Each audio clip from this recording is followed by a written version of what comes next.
Mas Gobin, berarti dulu saya pernah ya mengamati ada orang tertentu ya. Kita duduk lagi berdua itu saya amati dia napasnya itu nggak menggunakan napas diafragma. Itu kelihatan banget napasnya menggunakan napas dada. Dan itu sangat gelisah banget loh orangnya. Saya hitung mungkin kalau Mas Gobin 30 per menit itu mungkin masih oke lah. Ini mungkin sudah saya hitung sampai 40 bahkan per menitnya. Jadi dia napas dengan itu luar biasa loh. Ketika dia napas untuk exhale-nya ya, untuk napas keluarnya dia lebih cenderung lebih cepat dan itu lebih, saya pikir volumenya lebih banyak ya dibandingkan ketika dia napas masuknya. Itu berarti dia lagi sedang mengatasi stresnya atau dalam kondisi apa tuh batinnya Mas Gobin? Ya, bahwa nafas itu selalu memang keluar lebih banyak daripada masuk, itu pasti. Karena masuk itu adalah oksigen, yang keluar karbon dioksida, kan? Berarti ada karbon, ada C itu. Karbon ini berasal dari pembakaran. Jadi kalau saya bakar kertas kan itu muncul karbon. Nah, gula yang di dalam tubuh kita ini dibakar, itu pun jadi karbon. Dan itulah yang membuat berat badan kita turun. Seperti itu ya. Nah, uh, uh, dan kemudian kalau dia bernafas yang baik itu kan kita bernafas tidak bersuara. Jadi kalau udah bersuara itu berarti sudah terlalu berat. Dan kemudian apalagi ini bergerak semuanya itu ya tubuhnya sedang mengkompensasi stres yang ada untuk lebih banyak nafas seperti itu. Jadi kalau kita meditasi, kita tenang, itu nafas kita malah menjadi lebih sedikit-sedikit, bahkan sepertinya kita nggak bernafas, nafas kita jadi sangat light. Nggak ada satu orang duduk meditasi dengan nafas yang itu nggak pernah ada. Bahkan kalau baca salah satu bukunya Ajahn Brahm, dia pernah bermeditasi di sebuah gua di Australia, dan kemudian ada seorang ibu-ibu yang kemudian melihat Ajahn Brahm dan kemudian dia lari ke biku yang lain dan mengatakan bahwa ada biku yang meninggal di meditasi di dalam itu. Kenapa? Karena dia dianggap nggak bernafas, karena diam tenang, saking tenangnya itu nggak bernafas. Lao Tzu itu pernah mengatakan, a perfect man breathes as if he is not breathing. Orang-orang tercerahkan itu bernafasnya seperti dia tidak bernafas. Ketika kita duduk tenang, benar-benar tenang, nggak ada orang yang tapi nafas kita seperti itu kok diam, nggak ada nafasnya gitu. Nariknya sedikit, lepas, diam lagi. Tarik sedikit, lepas, diam. Jeda di sini itulah yang sangat penting dalam kehidupan kita. Jeda inilah membuat kita mengambil keputusan dengan oke. Kalau napasnya cepat, maka ngambil keputusannya juga nyolot, senggol bacok, reaktif. Tapi semakin kita lebar jarak antara satu nafas dan nafas yang lain, inilah yang membuat kita menjadi bisa memikir tentang reaksi kita apa. Maka itu orang disebut proaktif. Kalau dalam bahasanya Stephen Covey di bukunya Seven Habits, di antara stimulus dan respon itu ada jeda. Dan disitulah kita manusia punya visualisasi, punya kebebasan untuk memilih. Maka itu disebut responsibility, the ability to respond, kemampuan kita merespon. Ketika ada seseorang yang menghina, kita berpikir, oh itu apa yang harus kita lakukan dan sebagainya. Inilah yang disebut Homo sapiens. Jadi dia tidak nyolot, senggol bacok dan sebagainya. So orang itu lebih sadar seperti itu. Nah, kemampuan ini perlu dilatih sehingga dan itu menjadi lebih sehat karena kita menjadi lebih apa itu namanya? Lebih tenang hidupnya. Dan ini menarik. Ini bukan penelitiannya sama Nara. Experience ya, pengalaman. Bukan ini kepercayaan. Tapi Oke.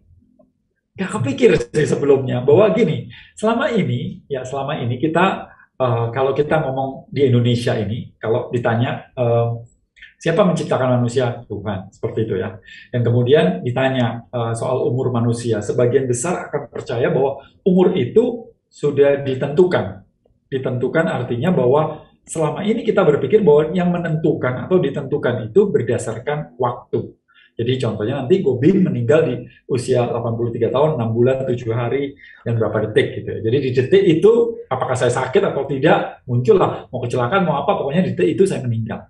Tapi kita mulai agak menanyakan hal ini karena penelitian mengatakan bahwa waktu itu relatif. Kalau kita nanti pindah jadi ke Mars, gitu, mengungsi ke Mars, atau nanti kita punya pesawat yang punya kecepatan cahaya, di mana kita berkeliling-keliling di luar angkasa selama berapa menit gitu, dan kembali ke bumi setelah 5 menit gitu, bumi ini sudah 5 tahun contohnya. Maka sebenarnya hidup saya atau waktu berkurangnya saya itu 5 menit atau 5 tahun. Ini jadi dilema seperti itu. Nah di India ada sebuah kepercayaan dan dipercaya bahwa Tuhan menciptakan manusia dan manusia itu sudah ditentukan umurnya. Tapi umur ini ditentukan bukan berdasarkan waktu, tapi berdasarkan nafas. Nah, hari ini secara hukum rata-rata kita itu diberi nafas atau rata-rata manusia hari ini hidup itu 660 juta nafas per kehidupan. Bayangkan kalau kita diberi rata-rata yang sama gitu ya, bahwa setiap orang dikasih 660 juta kehidupan napas per kehidupan seperti itu. Kalau Anda nggak kecelakaan, Anda nggak jatuh atau nggak mendapatkan sesuatu itu, maka Anda dapatkan 660 juta. Nah, orang-orang yang bernafas lebih irit tentu umurnya lebih panjang daripada orang-orang yang boros seperti itu. Ada korelasinya ya? Ada korelasinya ya? Ada korelasinya bahwa jadi kalau saya kembali ke 2500 tahun lalu dan mengingat sang Guru Agung Buddha itu umur 80 tahun, bagi sekarang itu biasa. Tapi di 2500 tahun lalu, umur 80 tahun itu istimewa banget. Luar biasa, sangat-sangat panjang. Seperti itu. Yeah. Pada saat itu, kita berpikir bahwa manusia umurnya sekitar 30 tahunan menurut data yang ada. Seperti itu. Bahkan kalau kita mau melihat raja-raja di Mesir kuno, yang dimumikan dan sebagainya itu 25-30 tahun umurnya. Pekerja yang buat piramid itu bahkan di bawah itu seperti itu. Jadi sangat-sangat rendah umur. Bahkan Alexander the Great yang selalu Iskandar Agung yang selalu diagungkan. Itu umurnya 26 tahun. Ya, singkatnya. Udah meninggal gitu. Jadi semakin hari itu kita menjadi lebih panjang dan lagi-lagi teknologi ini juga mempertanyakan segala sesuatu yang kita percaya, yang keyakinan-keyakinan kita dibenturkan oleh sebuah fakta bahwa nggak lama lagi, sekitar mungkin 20-30 tahun lagi, tapi di tahun-tahun berapa puluh tahun ke depan ini, bahwa teknologi akan memungkinkan kita hidup di atas 100 tahun, bahkan 200 tahun itu sendiri. Jadi kita mulai bertanya-tanya bagaimana, apa yang terjadi, karena hari ini itu angka harapan hidup udah cukup tinggi, yaitu 72, dan Jepang hampir selalu menjadi nomor 1, yaitu sekitar 84 tahun. Hari ini ada sekitar 15.000 orang, 11.000 orang di Jepang yang usianya di atas 100 tahun itu sendiri. Semakin hari semakin banyak, semakin hari semakin banyak. Nah, jadi kalau kita masih umur 15 tahun, dengan perubahan teknologi yang cepat, mungkin kita bisa ngikutin sama Nera mungkin bisa mengikuti, tapi kalau seperti saya atau orang-orang di atas usia 50 tahun itu akan berat untuk ngikutin percepatan itu. Maka yang diperlukan kita adalah ketenangan, bagaimana kita bisa lebih stabil, memutuskan segala sesuatu yang benar, yang tepat. Itu adalah harta kita untuk menjalani kehidupan ke depan menurut saya. Iya, itu menjadi signifikansi untuk melatih mindfulness ya Mas Gobin ya. Betul sekali. Mas Gobin, saya tertarik dengan fakta yang diberikan oleh Buddha di dalam salah satu khotbah ya khususnya ya. Itu adalah yang paling fundamental kalau kita mau berlatih meditasi. Saya awalnya nggak mengerti kenapa ya Sang Buddha itu mengatakan kalau orang meditasi di awal sekali dia akan mendapatkan napas yang panjang, ya napas yang panjang, yang berat dan sebagainya. Tapi ketika dia sudah masuk dalam kondisi yang rileks, dia semakin rileks, itu akan memendek. Itu mungkin ada korelasi seperti yang Mas Gobin jelaskan. Sebetulnya itu ada relevansi loh kalau orang berlatih bernapas di tahap awal ya. Dari 16 steps dalam pelatihan pernapasan di Anapanasati, itu 2 steps di awal dia adalah mengkonversi nafas yang panjang tadi itu menjadi pendek, menjadi lembut dan menjadi halus. Itu apakah emang benar ya dalam siklus itu memang terjadi, Mas Gobin, secara saintifiknya? Ya, memang itu yang terjadi, bahwa nafas banyak-banyak, nafas boros, nafas panjang itu sebenarnya nggak sehat, yaitu orang-orang yang stres itu. Semakin kita sering itu, maka nafas kita menjadi sedikit dan jarang seperti itu. Maka itu light. Semakin kita sering berlatih kan, makan kita nggak jadi banyak seperti itu, makan jadi lebih sedikit. Kemudian slow, makan kita pelan. Ya kan, makan yang bagus kan pelan, sama nafas kita menjadi lebih pelan. Dan deep artinya deep itu selalu ini disalahkan sih, selama ini kita katakan deep breathing itu selalu dikatakan big breathing, diartikan big breathing itu deep breathing. It is not deep breathing, it's a big breathing. Deep itu kedalaman, dalam. Jadi kalau ya kan lebih dalam itu deep. Deep itu artinya menggunakan si diafragma itu sendiri. Jadi light, slow, and deep itu adalah kita membuat nafas kita menjadi seperti meditasi itu sendiri. Karena kita bisa sih bermeditasi dan kemudian nafas kita lambat. Tapi kan bisa juga dibalik. Ketika kita nafas lambat, light, dan deep ini, maka meditasi kita menjadi lebih baik. Jadi, nah, pertanyaannya untuk orang modern disuruh punya waktu untuk otak kita tenang, relax, dan sebagainya kan susah banget. Ketika suruh duduk meditasi, yang muncul mantan, yang muncul utang, itu kan susah banget. Nah, apa yang kita lakukan adalah maka itu dirubah fokusnya pada nafas itu sendiri. Nafasnya dibuat menjadi lebih relax, lebih santai, lebih sedikit, lebih slow seperti itu. Maka pikiran kita akan mempengaruhi. Karena ketika kita stres kan pikiran kita cepat sekali, otak kita kan cepat sekali, monkey mind seperti itu. Kita bilang sama otak, hai otak, tenang-tenang, itu sulit banget. Nah, otak terhubung dengan jantung. Nah, jantung itu kita nggak susah untuk mengatakan jantung kamu tenang dong, ini susah banget karena keduanya itu dipengaruhi atau dikendalikan oleh sistem syaraf yang tidak sadar atau disebut autonomic nerve system. Nah, untungnya jantung ini terhubung dengan nafas kita. Nah, nafas kita terhubung dengan dua saraf itu sendiri. Yang pertama autonomic nerve system, seperti sekarang saya berbicara, saya tidak memperhatikan nafas, tapi tetap mereka berlangsung. Tapi kalau seandainya saya mau mengintervensi, mengatur nafas saya, maka itu pun bisa. Jadi dua saraf ini terhubung di yang sadar dan tidak sadar ini terhubung di nafas kita. Nah, ketika kita mengintervensi nafas kita, maka otomatis jantungnya menjadi lebih lambat, otaknya juga menjadi lebih kalem, lebih rileks. Dan itu terbukti tidak ada satu orang pun di dunia, yang bisa marah-marah dengan nafas lambat. Jadi kalau nafas kita pelan, udah nggak mungkin kita bisa marah. Ada nggak pernah ketemu orang yang lagi emosi kemudian nafasnya nggak ada ya kan. Jadi selama kita bisa mempertahankan nafas kita ideal, sebenarnya nggak mungkin emosi kita itu memuncak. Maka itu ada sebuah kata bahwa when you own your breath, nobody can steal your peace. Ketika Anda bisa menguasai nafas Anda, maka tidak ada satu orang pun yang mampu mengendalikan nafas kita, yang mampu mencuri kedamaian di dalam diri kita. Ya, Mas Gobin, itu berarti kan napas itu berarti kan siklusnya kan dari panjang kemudian lama-lama jadi pendek ya. Nah, tadi Mas Gobin bilang ada semacam intervensi yang secara sadar sebetulnya. Nah, kalau misalnya di LSD sendiri, apakah intervensi yang dilakukan untuk bisa napasnya secara NLSD tadi, nose, light, slow and deep itu apakah bisa dilakukan intervensi secara sadar atau memang kita harusnya tanpa sadar aja begitu, Mas Gobin? Ya, emang apapun di dunia ini kan awalnya kita melakukan harus dengan sadar, kita melatihnya seperti itu. Jadi ada dua program sih sebenarnya bahwa LSD itu adalah dasar nafas kita yang seharusnya, which is saya buat pelatihan untuk itu supaya mengingatkan hal yang ini semua itu bahwa apa yang harus kita lakukan, latihan nafas yang seperti apa, ada apps-nya gitu, tapi kita harus melatihnya dan mengingatnya terus seperti itu. Sementara yang kedua adalah pelatihan yang sengaja memang untuk memprogram si otak bawah sadar kita atau bagian otak yang mengurusin nafas ini untuk menjadi LSD itu sendiri, yaitu yang Buteyko itu sendiri. Jadi ada dua hal ini. Tentu dua-duanya sangat baik untuk kita latih, tapi kalau yang satu adalah programming, yang satunya adalah kita melakukan dengan sadar berulang-ulang juga, nanti lama-lama juga programming, tapi tentu efektivitasnya lebih cepat kalau kita program daripada kita mengingatnya terus dan kemudian melakukan berulang-ulang seperti itu. Untuk program itu siapapun bisa ya, Mas Gobin ya?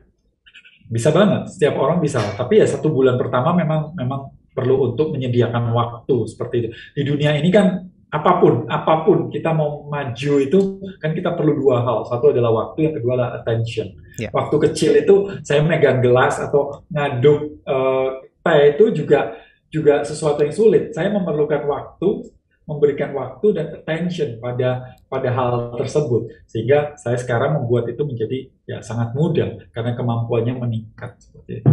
Ya. Berarti itu memang dalam kurun waktu tertentu orang bisa berlatih untuk LSD itu ya, Mas Gobin ya? Yes. Ada sebuah hukum sebenarnya, ini menarik kali, hukumnya itu bukan hukum, ada proporsi agung, yaitu 5,5. Jadi kalau kita 5,5 detik tarik, 5,5 detik lepas, maka kita akan mendapatkan 5,5 kali nafas per menit. Dan itu disebut proporsi agung oleh si James Nestor dengan penelitiannya di buku ini. Ya, 5,5 kali tarik, 5,5 detik tarik, 5,5 detik lepas, dan kita akan mendapatkan 5,5 kali nafas per menit. Ya. Itu 5,5 detik itu adalah dalam kondisi normal atau dalam kondisi kita benar-benar relax gitu? Normal, jadi rest, bener rest sih, rest dalam arti kita duduk dan menyiapkan, bukan dalam keadaan kita lari atau jalan atau apa, itu lain lagi, itu ceritanya lain. Tapi kalau kita sudah terbiasa rest itu, maka kemudian kita mulai maju ke yang lainnya seperti itu. Maka kalau saya setiap hari emang melatih, waktu jalan saya latihan, sebelum olahraga saya juga latihan untuk bernafas supaya oksigen saya meningkat. Apa yang harus dilakukan supaya kadar tubuh saya itu, limpa saya mempunyai kandungan Hb yang banyak dan oksigen yang banyak itu lepas, sehingga mendukung olahraga saya 1 hari 1 jam seperti itu. Jadi saya memanfaatkan semua hal dalam kehidupan saya dengan nafas itu. Kalau saya mau berbicara, apa nafas saya harus lakukan. Kalau saya mau fokus, apa yang harus lakukan, mau meditasi, apa yang harus lakukan. So ini sebenarnya kita bisa mengatur nafas dengan untuk membuat si tubuh saya seperti ini atau itu. Seperti saya setiap hari kan mandi pakai air es. Bagaimana saya sebelum mandi pakai air es itu, saya harus melakukan nafas tertentu agar tubuh saya menjadi hangat atau adrenalin saya keluar, sehingga saya tidak terkena atau tidak kedinginan seperti itu. Jadi menarik sekali bahwa nafas ini meregulasi banyak hal, tekanan darah, detak jantung, hormonal, suhu tubuh, pH tubuh, dan saraf? Berbagai hal. Saraf? Kenapa? Saraf juga termasuk? Ya, saraf, sistem syaraf kita, apakah ke parasimpatik atau simpatik, itu bisa diatur dengan cara merubah nafas kita. Maka itu ketika kita nafasnya salah, sarafnya tegang yang terus-terusan jalan, maka ya itu tubuhnya tegang terus seperti itu. Jadi kalau kita mengubahnya, maka dia menuju ke parasimpatik dan relax, dan ya sudah, kesembuhan lebih gampang tercapai kalau kita benar-benar relax kan. Oke, Mas Gobin, sebelum saya tanya tentang bagaimana convert berkaitan dengan napas dada kepada napas diafragma, saya mau tanya dulu tentang hyperventilation tadi ya. Tadi kita ada sempat bahas tentang hyperventilation, tapi Mas Gobin belum jelaskan lebih lanjut lagi berkaitan dengan hyperventilation. Ini korelasi di antara kita napas dengan hidung atau dengan mulut atau yang seterusnya itu dengan hyperventilation kita itu apa, dan dampaknya itu apa dari hyperventilation, Mas Gobin? Ya, bahwa hyperventilation definisinya kan adalah bernafas melebihi daripada metabolisme yang diperlukan saat itu. Jadi kalau saya lari, tentu saya menafas lebih banyak daripada saya duduk seperti itu. Nah, tapi apa yang terjadi? Kita ini sekarang menurut berbagai penelitian bahwa kita itu hyperventilation banyak sekali, bahkan bisa 2 kali daripada seharusnya. Kemudian kita bernafas dengan mulut. Penelitiannya mengatakan bahwa 50% penduduk bumi ini itu bernafas dari skala yang rendah sampai akut, itu bernafas dengan mulut. Dan ketika tidur, maka dia bernafas menggunakan mulut sampai 70%. Itu datanya seperti itu. Nah, artinya mulut ini kan rongganya lebih besar daripada hidung, sehingga lebih banyak masuk dan keluar. Nah, ketika masuk dan keluar ini terlalu banyak, maka komposisi karbon dioksida di dalam tubuh kita akan menurun. Komposisi karbon dioksida di dalam paru-paru kita seharusnya 35 mmHg sampai 40 mmHg. Ketika kita sigh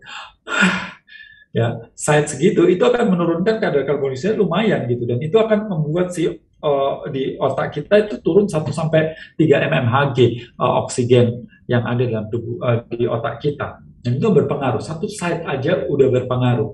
Apalagi kalau kita 20 kali nafas cepat, seperti kayak yang dilakukan Wim Hof contohnya, itu akan mengurangi setengah dari kadar karbon dioksida di dalam paru-paru kita. Nah, kemudian pertanyaannya, loh emang kenapa Pak? Kita kan nggak perlu karbon dioksida, kita kan perlunya oksigen seperti itu. Kita nggak memerlukan karbon dioksida. Nah, ini yang menarik sekali bahwa selama ini kita itu selalu mendiskreditkan ya. Mendiskreditkan. Kita suka dengan dikotomi kan? Ya, dikotomi. Baik, buruk, benar, salah, itu kencang banget gitu. Kalau nggak baik ya buruk. Ya satunya malaikat, ya satunya Iblis. setan. Udah itu aja, nggak ada di antaranya. Jadi oksigen ini seolah-olah malaikat, kemudian karbon dioksida ini seolah-olah setan, seperti itu. Ya kan? Itu buangan, gas buangan. Ya selama ini memang betul, di karbon dioksida itu difitnah, dizolimi, istilahnya sebagai zat yang buruk, seperti itu. Nah, tapi kalau kita mau melihat bahwa di dunia ini, nggak ada sebenarnya pertentangan itu. Pertentangan itu hanya konsep di dalam diri kita, seperti itu. Ya. Bahwa contohnya nih, kalau kita mengatakan putih, lawannya apa? Hitam. Selalu dikatakan seperti itu. Yes. Tapi sebenarnya apakah real bahwa putih itu lawan dari hitam? Enggak loh. Mata kita ini paling rendah bisa melihat warna namanya merah. Ya. Paling tinggi adalah ungu. Di bawah merah apakah ada frekuensi? Ada namanya infrared di bawah. Ya. Di atas ungu ada namanya Ultraviolet. di atas ungu. Tapi kita nggak bisa melihat. Kita bisa melihat Magicu Vipinium. Di mana hitam, di mana putih? Nggak ada. Oke, kita ambil yang paling bawah, yang gelombangnya paling panjang yaitu merah, yang paling pendek ungu yang kita bisa lihat. Apakah mereka bertentangan? Enggak. Mereka hanya beda saja. Tapi di otak kita, putih dan hitam itu bertentangan. Kalau kita mau melihat yin dan yang, itu mereka bukan bukan di garis lurus yang dipaksakan pisah dengan garis lurus. Mereka berpelukan loh. Bahkan di dalam hitam ada putih, di dalam putih ada hitam. Oksigen memang perlu, tapi kalau kita terlalu banyak oksigen, apa yang terjadi? Besi berkarat, buah cepat busuk, ya kan? Penuaan dini. Itu semua karena terlalu banyak terpapar oleh oksigen yang disebut oksidasi itu sendiri. Ya. Nah, begitu pula karbon dioksida kalau terlalu banyak juga akan keracunan kita. Tapi keduanya memang diperlukan dalam komposisi yang pas, seperti itu. Nah, apa tugas si karbon dioksida itu sendiri? Nah, penelitian ini cukup lama sih sebenarnya, ditemukan oleh Niels Bohr sama anak ya, yang dimana disebut Bohr effect. Dia juga mendapatkan penelitian, mendapatkan Nobel gitu si bapak anak ini.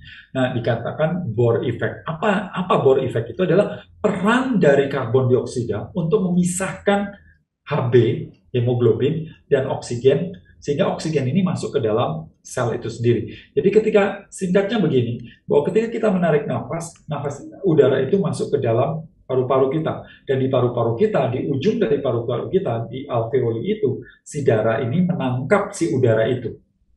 Nah, kalau kemudian darah ini ngikat si oksigen, yang bagian yang ngikat oksigen itu namanya hemoglobin, Hb, satu protein dalam darah itu sendiri. Nah, hubungan affinity antara Hb dan oksigen ini sangat kuat. Dia itu hopeng istilahnya, atau teman baik gitu. Nggak mau lepas. Nah, gimana melepasnya? Yang bisa melepaskan ini adalah, atau mengurangi ikatan ini adalah si karbon dioksida itu sendiri. Jadi kalau nggak ada karbon dioksida, dia akan terus-terusan bersama. Karena karbon dioksida, maka dia lepas, dan oksigen ini masuk ke dalam sel, si karbon dioksida ada di darah, dan kemudian keluar, dan kemudian kita mengembuskan, seperti itu. Jadi kalau kita terlalu banyak bernafas, apa yang terjadi? Karbon dioksida turun. Kenapa? Karena karbon dioksida di udara kita, di sekitar udara kita, itu cuma 0,03%. Jadi kalau kita mau kembali ke masa purba berapa ratus ribu atau berapa juta yang tahun lalu, memang karbon dioksida pernah sih sampai 12% atau 6%. Saya lupa pastinya, tapi hari ini karbon dioksida itu cuma 0,03% di udara sekitar kita. Sementara oksigen itu 21%. Jadi ketika kita tarik nafas, kita dapat 21% oksigen dan 0,03 CO2, tapi ketika kita mengembuskan nafas, kita mengembuskan sekitar 5,5% CO2 itu sendiri. Jadi kalau terlalu banyak, maka habis. Sementara karbon dioksida itu diproduksi apa? Diproduksi oleh metabolisme tubuh kita. Jadi kita memerlukan waktu untuk mengumpulkan karbon dioksida. Nah, dengan nafas lambat dan ringan tersebut, maka komposisi karbon dioksida dan oksigen itu menjadi lebih pas, lebih ideal. Sehingga otomatis oksigen bisa masuk ke dalam darah. Dan tubuh kita itu menjadi lebih baik juga, karena fungsi dari karbon dioksida ternyata banyak juga, seperti melebarkan pembuluh darah, dia sebagai vasodilator. Kemudian dia juga membantu si gula masuk ke dalam sel sebagai membantu insulin. Dia juga menyeimbangkan hormon, dia juga menyeimbangkan pH dalam tubuh kita sendiri. Jadi kalau kekurangan karbon dioksida, maka pH-nya kacau, pembuluh darahnya menyempit dan sebagainya. Banyak sekali yang terjadi kalau kita kekurangan dari karbon dioksida itu sendiri. Saya nggak bilang kita harus banyak-banyak karbon dioksida, juga banyak-banyak oksigen. Dalam komposisi ideal, maka tubuh kita akan mendapatkan keuntungan yang banyak.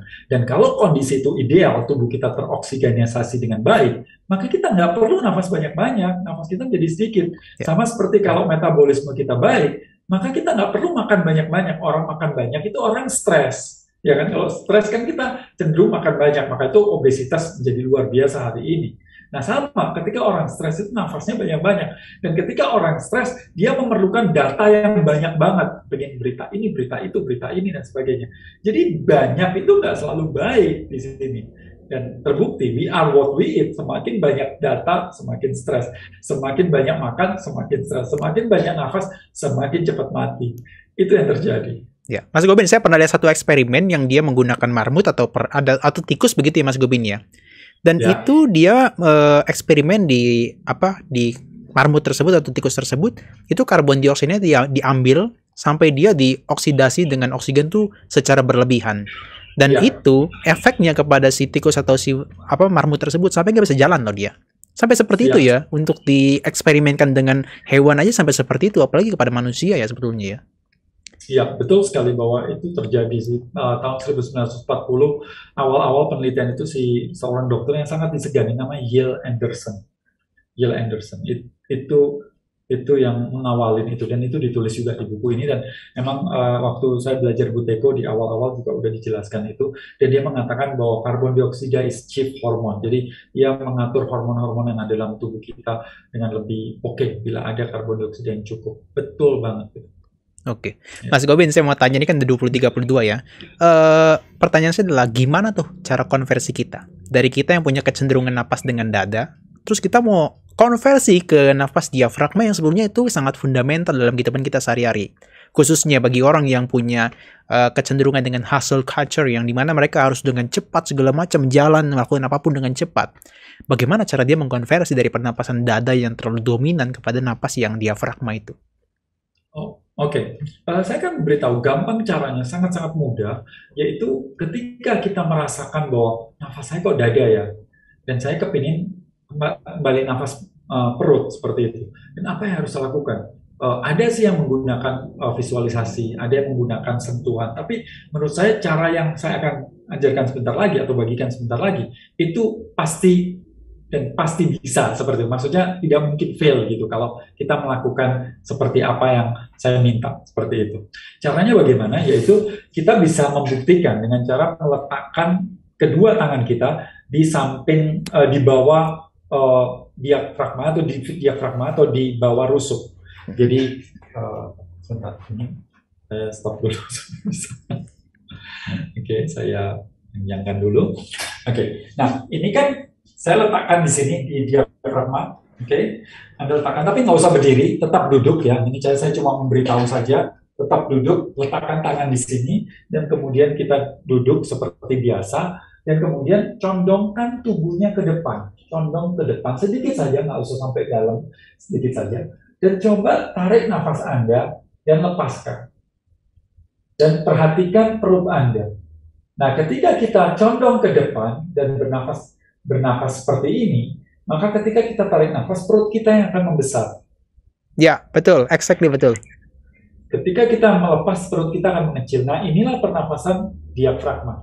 Jadi, kita bisa melakukan ini 7, 8, 10 kali juga nggak apa-apa, dan kemudian perlahan-lahan kita kembali, dan kemudian itu adalah cara untuk switch-nya. Jadi, kapanpun kita merasakan itu, lakukan itu, kembali lagi seperti itu. Tapi nanti lama-lama kita akan dengan gampang kok melakukan hal ini dengan kebiasaannya, karena itu kan semakin sering dilatih, maka tubuh kita lebih gampang untuk melakukannya, untuk men-switch-nya. Nanti lama-lama kalau ini terus-terus dilatih, kita akan kembali ke masa kecil kita, di mana setiap bayi lahir itu menggunakan nafas diafragma itu sendiri. Jadi kita itu. Tapi kalau bisa sih ya kita melatih juga. Jadi diafragma itu kan otot ya. Ini menarik sekali bahwa tadi saya sempat mengatakan nafas itu adalah satu-satunya yang terhubung dengan sadar, saraf sadar dan bawah sadar. Kalau lagi saya ngobrol begini, saya melupakan nafas, tapi nafas bekerja. Tapi saya bisa intervensi. Sama, bahwa di dalam tubuh kita ini ada otot yang kita bisa yang kita kendalikan. Seperti, ini saya mau kendalikan ini. Kalau nggak saya kendalikan, ya nggak bergerak dia. Seperti itu. Tapi ada otot-otot yang bergerak secara otomatis, tapi kita nggak bisa mengendalikan, seperti otot jantung. Itu kan dia bergerak secara otomatis. Saya nggak bisa kendalikan stop, dan nggak bisa. Ya. Nah, diafragma itu termasuk otot yang seperti otot jantung, otot pencernaannya, dia nggak bisa yang seperti itu, otot yang di dalam itu. Tapi kita bisa intervensi. Jadi nafas kita bisa intervensi, otot ini kita bisa intervensi. Padahal itu adalah otot yang termasuk juga yang tidak bisa diintervensi gitu, yang sejenis seperti yang tidak bisa diintervensi. Jadi kita punya tools. Jadi kalau selama ini kita itu nggak tahu, maka kita otomatis dikendalikan oleh hal-hal yang di luar diri kita. Tapi karena kita tahu bahwa sebenarnya tubuh kita ini ada bagian-bagian yang sebenarnya kita bisa kendalikan, dan itu ternyata banyak sekali. Semakin kita mengenali tubuh kita, maka semakin banyak hal yang bisa kita kendalikan. Semakin kita bisa mengendalikan tubuh kita, termasuk pikiran kita, maka ya kita bisa mengendalikan dunia. Dalam arti, ya kebahagiaan kita, ketenangan kita, kedamaian kita, dan sebagainya. Seperti itu. Wow, itu signifikan banget ya Mas Gopin ya. Dan saya pernah perhatikan ada orang yang cenderung dia nggak bisa Mas Gopin tuh menggunakan napas diafragma tadi ya. Tapi mungkin dengan pelatihan yang seperti tadi, yang katakanlah badannya agak dicondong ke depan dan menggunakan pernapasan perut, dan itu terasa tuh. Napas perutnya kan bergerak ketika dia masuk ya. Ketika inhale, kan perutnya kan bergerak mengembung ya. Dan sekempis itu mungkin bisa ya Mas Gopin ya untuk intervensi mereka secara sadar begitu ya. Betul. Dan seperti tadi, bukan, kalau bisa sih jangan hanya dirubah saja, tapi dikuatkan seperti otot-otot yang lain dikuatkan. Kalau itu kuat, tadi saya bilang bahwa keseimbangan tubuh kita menjadi baik, tulang belakang kita menjadi lebih baik, kemudian racun cepat keluar dan sebagainya. Ada beberapa hal sih, contohnya menggunakan belt ini Buteco belt namanya. Emang sengaja dibuat seperti korset yang dimana kita bisa gunakan di sini, ya. Bisa diatur seperti itu. Dia seperti korset tapi dia lebih slim seperti itu. Ini salah satu cara untuk memperkuat si diafragma. Kemudian ada juga namanya pakai sport mask kalau suka olahraga. Nah, ini menarik sekali bahwa ada penelitian tentang longevity. Ini adalah sport mask yang dimana kita gunakan ini waktu olahraga, sama seperti kita berada di 3.000-4.000 meter di atas permukaan laut, di mana udara itu tipis. Kita lihat bahwa para olahragawan sebelum dia bertanding, biasanya diletakkan di dataran tinggi agar tubuhnya terbiasa dengan oksigen tipis. Ketika tubuhnya terbiasa dengan oksigen tipis, maka tubuhnya akan, ketika bertanding, dia akan jadi lebih kuat, lebih aktif. Dan yang menarik adalah orang-orang yang tinggal di pegunungan itu usianya cenderung lebih tinggi daripada yang di bawah, padahal oksigennya tipis. Dan yang menarik, ada penelitian 7 dekade tentang longevity, dan dikatakan bahwa atau panjang usia itu faktor utamanya bukan genetik, bukan makan, bukan olahraga, tapi kapasitas paru-paru. Penelitian ini kemudian diulangi di tahun 2000, lebih dari 500 orang, dan hasilnya sama, bahwa kapasitas paru-paru itu salah satu hal yang sangat signifikan untuk memperpanjang harapan hidup kita. Jadi, nafas itu fondasi utama dalam kehidupan kita, karena itu kan kita lakukan setiap hari, setiap saat, dan satu-satunya secara konstan kita lakukan, satu-satunya loh. Yang lainnya nggak konstan kita lakukan, tapi satu-satunya selalu kita lakukan sepanjang hidup kita, yaitu nafas itu sendiri. Tapi anehnya, kita belajar fisika, kimia, matematika, integral, turunan, dan ribuan jam kita ngabiskan waktu di pelajaran-pelajaran itu, dan tidak ada satupun yang kita ingat. Soal matematika, fisika, kimia, sebagian besar orang nggak ingat. Tapi anehnya, satu-satunya hal yang selalu kita gunakan, yaitu bernafas, kita nggak pernah pelajari. Ini ironis banget. Terbalik ya, itu adalah dua hal yang kontradiksi banget ya. Ya. Nantinya kita berlatih ribuan jam bernafas, hari ini sih, wah, hidup kita oke banget tuh. Mas Gopin, ada satu fakta lagi ya. Ini yang saya perhatikan dari beberapa, katakanlah ini eksperimen juga, dan juga saya memperhatikan orang-orang yang bermeditasi. Mereka akan lebih mudah rileks kalau seandainya badan tuh condong ke depan loh. Ya, dalam konteks ini bukan badan yang dicondongkan ke depan secara sengaja, tapi dia akan menggunakan alas duduk atau katakanlah asana. Ya, asana itu dia yang belakangnya lebih tinggi. Ya, Ya. belakangnya lebih tinggi, jadi di bagian dia punya tulang ekor itu tertopang. Sehingga ketika tertopang dia bisa duduk dengan tegak sampai 90 derajat. Sehingga dia punya spinal itu dia jadi lurus Mas Gobin ya. Nah, apakah Betul. itu ada korelasi juga dengan kita bermeditasi supaya itu jadi lebih rileks? Begitu Mas Gobin. Ya, betul sekali bahwa tulang belakang yang lurus itu akan membuat kita menjadi lebih rileks, lebih baik ya daripada yang bengkok karena beberapa orang secara struktur itu memang kalau duduk dia sama antara pinggul dan apa itu namanya lututnya itu sejajar, maka dia nggak bisa tegak, dia Yes. akan bengkok begini, dia akan dan itu akan mempengaruhi karena satu bahwa ketika bengkok kemudian ini diafragmanya ketekan seperti ini dan itu sama sekali nggak oke untuk nafas kita secara nafas dan perlu diketahui bahwa paru-paru itu lebih banyak di belakang daripada di depan. Jadi kalau kita bilang paru-paru saya, harusnya paru-paru saya di sini gitu, bukan di sini. Maka itu kemudian dianjurkan untuk tidak tidur terlentang, tapi tidur miring ke kanan seperti patungnya Buddha itu kan tidur ke kanan semua.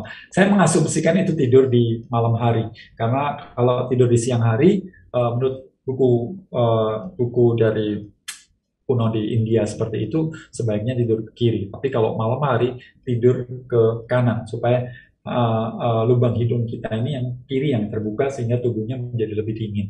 Dulu ini sesuatu hal yang kelihatannya mistik dan itu cuma kepercayaan dan sebagainya. Tapi ternyata itu terbukti secara ilmiah sekarang dan di bukunya James Nestor juga dijelaskan soal itu. Ngomong-ngomong soal itu ada cerita lucu. Pada saat itu saya keliling-keliling di Bali itu kan banyak patung Buddha ya.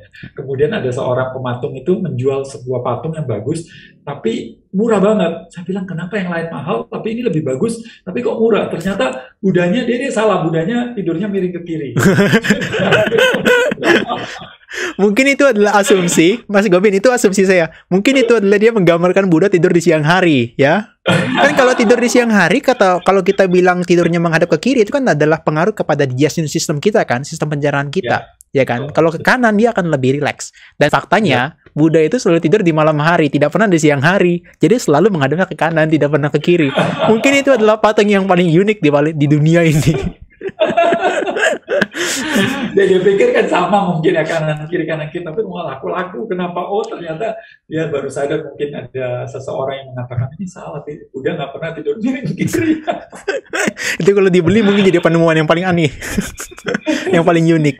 Oke, Mas Gobin, kita sudah bicara tentang tadi katakanlah diafragma, kemudian tadi sudah ngomong tentang regulasi, bagaimana cara bernapas yang benar, dan bahkan LSD tadi ya. Saya mau tanya, dengan pernapasan diafragma kita bisa jadi lebih rileks dalam kita bermeditasi. Itu gimana ya caranya? Kita bisa lebih deep berkaitan dengan dalam, dengan tadi asumsi yang deep itu ternyata salah ya. Yang orang asumsikan sebagai big breath. Ternyata itu adalah deep, itu adalah kedalaman. Nah, saya mau tanya gimana korelasi di antara mereka semua ya? Supaya kita benar-benar bisa mendapatkan ketenangan dari kita bernapas dengan seperti tadi. Yang light, slow, and deep. Kemudian juga dengan diafragma. Dan kita bisa mendapatkan ketenangan secara meditatif. Silakan Mas Gobin. Ya. Jadi kita mesti tahu bahwa salah satu organ yang sangat penting dalam tubuh kita itu namanya otak. Dan otak ini kita ini sudah berkembang. Kenapa hari ini kenapa kita semakin hari semakin cemas? Karena nggak bisa dipungkirin bahwa bagian otak yang di depan ini semakin lama semakin berkembang. Dan inilah otak yang memikirkan ke depan, memikirkan tentang masa depan di mana biasanya kecemasan itu terjadi. Di mana orang itu kan takut pada sesuatu yang tidak kita ketahui, unknown. Maka itu kita akhirnya milih knowing pain daripada unknowing pleasure itu sendiri. Jadi ini semakin lama semakin berkembang sehingga wajar semakin hari kita itu mikirin ke depan itu semakin banyak porsinya dan kita nggak present moment itu sendiri. Nah ternyata bahwa oksigen dan karbon dioksida dan beberapa gas-gas yang lain itu mempengaruhi konstelasi yang ada di dalam otak kita. Seperti itu. Sehingga ketika kita bernafas dengan kondisi yang ideal, maka otak yang bagian ini tidak terlalu aktif, maka kita akan menjadi lebih center, lebih saat ini, menjadi lebih tenang, lebih saat itu. Dan yang kedua, yang tadi saya ceritakan bahwa bagian otak yang ngurusin emosi, itu adalah bagian otak yang ngurusin nafas. Nah, ketika emosi kita tinggi, kita susah sebenarnya untuk bilang, kecuali kita memang sudah mempraktekkan meditasi cukup lama di mana kita bisa mengendalikan diri kita. Tapi kebanyakan orang di mana emosi lagi kacau, kita disuruh tenang, tenang, tenang. Ini agak sulit banget. Apalagi kita ini sudah terpapar dengan begitu banyak kata bijak yang abstrak. Mohon maaf sekali bahwa kita ini udah terlalu kelewatan overdosis dengan sesuatu yang abstrak. Jadi seringkali kan kita itu mendengarkan khotbah, ceramah, dakwah atau apapun namanya dari guru, pejabat, pemimpin agama dan sebagainya, sebuah kata-kata yang tidak bisa kita kenalin secara real, yaitu contohnya ikhlas, berserah, bersyukur, atau menerima, atau kita harus tenang, sabar. Tapi bagaimana sih sebenarnya sabar, tenang, ikhlas itu realnya bagaimana gitu? Emang ketika kita stres, kemudian kita bilang sabar, sabar, kemudian kita bisa sabar. Di otak kita nggak ada yang berubah mengafirmasi hal tersebut. Tapi ketika kita merubah gerakan kita, merubah nafas kita, maka otomatis ada fisiologi yang berubah. Karbon dioksida berubah, oksigen berubah, pembuluh darah melebar, darah menuju ke otak juga berubah, dan otak kita juga akan mempunyai detakan yang lebih tenang juga dengan cara seperti itu. Maka daripada kita bilang minta anak kita, nak sabar, sabar, tenang, tenang, lebih baik kita melakukan yaitu, nak tarik nafas, relax, mama hitung ya 5 ya, kemudian tahan sebentar, lepas 5 ya, seperti itu. Itu lebih real, lebih nyata daripada khotbah-khotbah bijak yang kita nggak pernah bisa ngerti, pahamin. Karena apa? Karena kita nggak pernah latihan di situ. Kita ini sudah ilmu mencapai, menggapai, meraih itu udah S3. Kita dari kecil harus juara, nak, harus nomor 1, harus ranking, kamu harus kaya dan sebagainya. Kalau setiap orang yang nonton ini diminta, perusahaannya minta bulan depan target naik 10%. Anda tahu step-stepnya kita lakukan. Kita harus pakai endorse, kita harus pakai iklan atau apa. Kita melakukan step-stepnya tahu. Tapi ketika kita kehilangan duit, Bitcoin lagi jatuh seperti sekarang, kemudian kita ngeluh dan kemudian teman bilang, ya sudah, ikhlasin saja. Terus gimana caranya ikhlasin itu bagaimana gitu? Ya sabar. Terus sabar itu bagaimana? Apa yang harus saya lakukan? Itu kita no idea. Kenapa? Karena selama ini kita diberikan kata-kata yang abstrak itu sendiri, yang tidak dijawantakan secara realnya. Maka itu saya salut sekali dengan, maksudnya saya bukan lebih dari salut, tapi saya senang sekali dengan Buddha. Ini dia itu memberikan tekniknya gitu. Anda supaya tenang bagaimana, walaupun mungkin tidak sepopuler kata-kata sekarang, sescientific kata-kata sekarang, tapi ada praktek-praktek. Saya percaya di semua agama ada ini. Saya mengalami hal itu, tapi tidak merata, atau istilahnya kalau Buddha itu identik dengan meditasi, padahal meditasi ada di Hindu juga, di Kristen juga ada, Yesus bagaimana berdoa dan meditasi, dan ada seperti itu. Tapi Buddha benar-benar seperti dia itu menjelaskan detailnya apa yang harus terjadi ketika saya memandang sesuatu sebelum persepsi itu muncul. Ini adalah gelas, ada step-stepnya. Itu sesuatu neuroscience, itu sesuatu sains yang menurut saya pada saat itu ya, walaupun kalau mau dibandingkan dengan saat ini tentu berbeda, tapi itu 2500 tahun lalu bisa menjelaskan hal itu tidak, bukan sesuatu yang umum gitu, apalagi di India yang dimana begitu banyak kepercayaan-kepercayaan, ritual-ritual yang luar biasa seperti itu.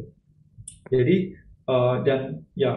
dan menariknya Buddha mengajarkan seseorang menjadi seperti dia, Buddha itu sendiri, dan menantang setiap orang tidak hanya percaya saja, mengimani saja, tapi membuktikan sendiri seperti si apa itu yang goldsmith, emas itu ya, menggosok dan sebagainya. Kata-katanya saya lupa, tapi ya kurang lebih seperti itu.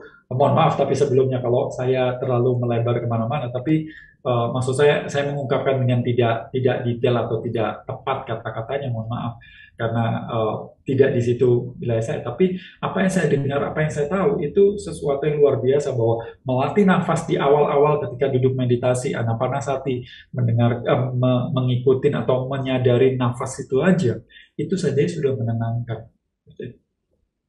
how to practice, Mas Gobin, tentang light, slow, and deep-nya.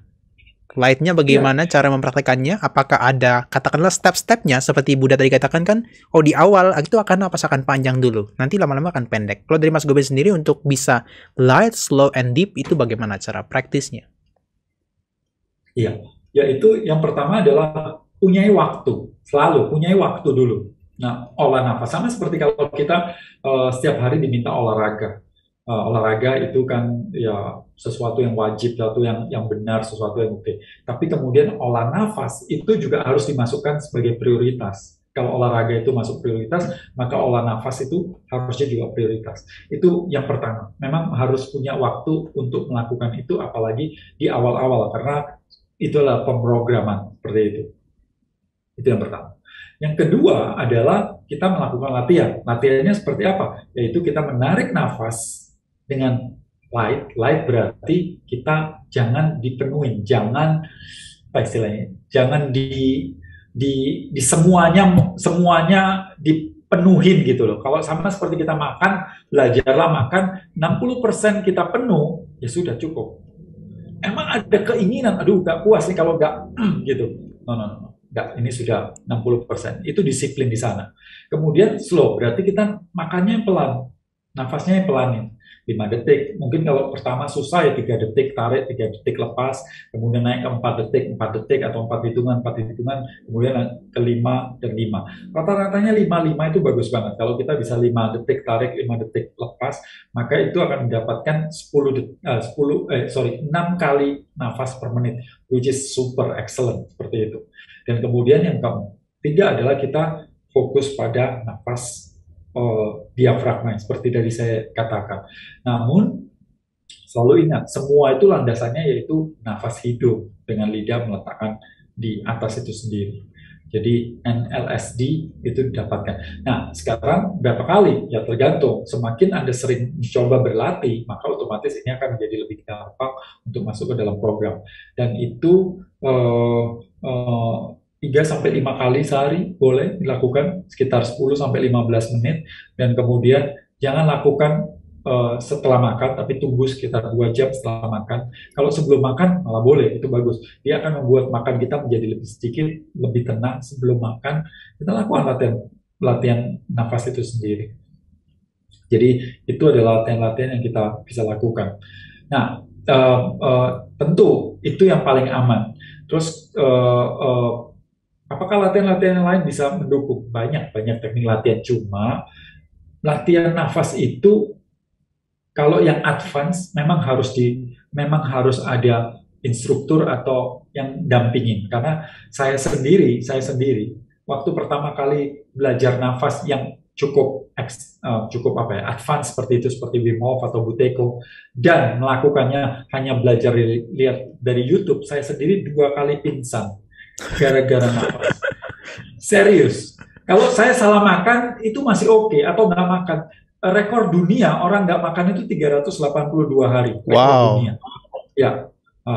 Tapi nggak nafas, kita 3 menit aja salah nafas atau nggak nafas, itu ada kerusakan di otak kita gitu. Jadi jangan coba-coba tanpa ada bimbingan gitu. Kalau Anda apalagi sedang hamil atau punya masalah tekanan darah tinggi dan sebagainya, itu ada step-stepnya yang apa harus lakukan. Kapan Anda harus berhenti, kapan Anda harus jalan dan sebagainya. Itu pasti step-stepnya, ya tentu itu pelatihan-pelatihan khusus yang lebih advance. Tapi kalau apa yang saya sampaikan tadi, itu tentu Anda bisa lakukan sendiri di rumah. Intinya bahwa ketika ada ketidaknyamanan, ya Anda perlu untuk bertanya pada orang-orang yang Anda anggap mempunyai kompetensi untuk memberikan apa yang harus dilakukan. Gitu. Oke, Mas Gobin, LSD breathing itu bagian dari Buteyko, maksudnya itu adalah program tersendiri atau itu adalah turunan dari Buteyko maksudnya? Jadi dalam Buteyko ada topik yang dibahas mengenai LSD breathing sih. Iya, jadi Buteyko sendiri awalnya sih Buteyko aja gitu. Kita memberikan total Buteyko awalnya, nggak ada LSD-nya.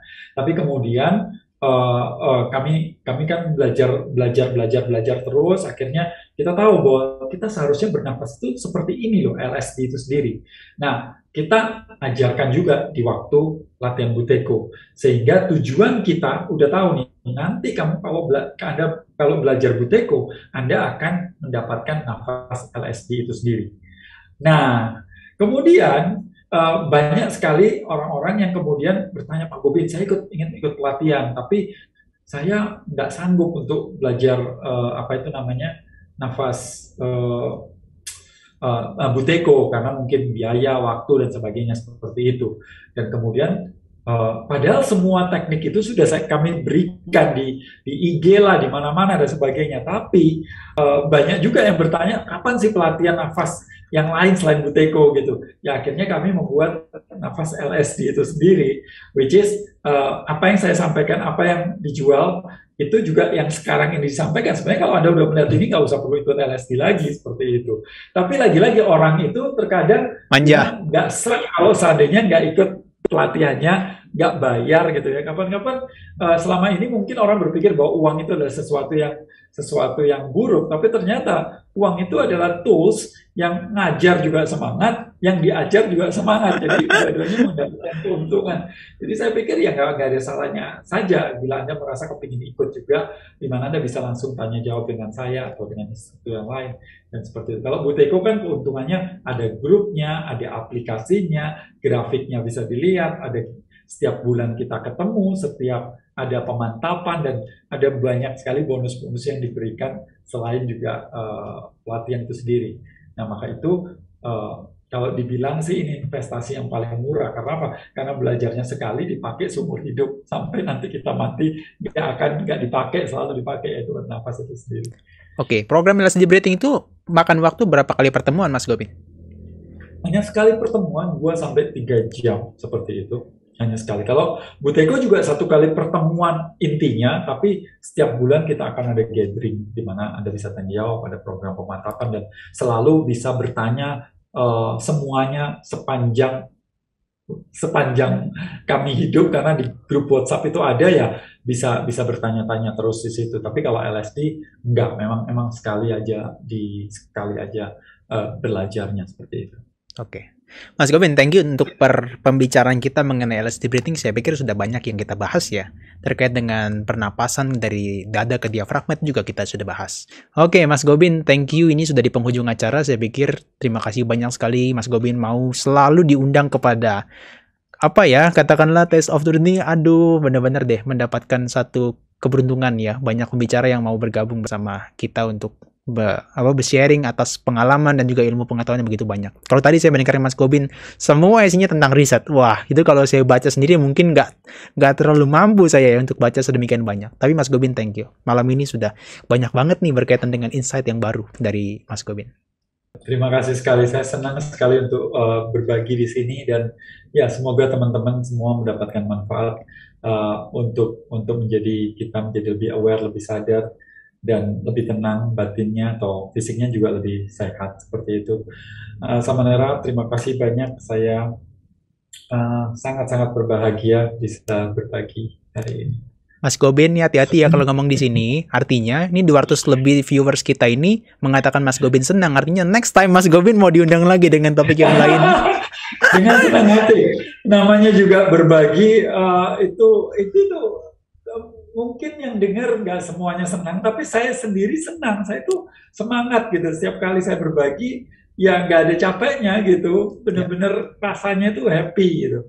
Jadi ya anytime. Tapi ya semoga nggak bosan aja karena dari dulu kok ngomongin apa saja seperti itu. Ya, tapi itu fundamental. Dan satu informasi lagi yang saya salut sama Mas Gobin, ternyata hari ini sebetulnya ada kelas loh. Tapi katakanlah di schedule ya Mas Gobin ya untuk sharing bersama kita loh. Itu luar biasa sih. Itu satu apresiasi dari saya. Terima kasih Mas Gobin. Oke, thank you Mas Gobin. Selamat malam semuanya. Saya tutup ya acara ini. Oke teman-teman dan ibu bapak sekalian, kembali lagi nanti bersama kami di Taste of Truth yaitu Go Mindful Talk. Nanti teman-teman bisa ikuti setiap Sabtu. Dan jangan lupakan saya Samanera Abisarano untuk selalu memandu Anda untuk pembicaraan dari Quantum Mindfulness. Terima kasih semuanya. Soki Hontu, selamat malam, namo buddhaya.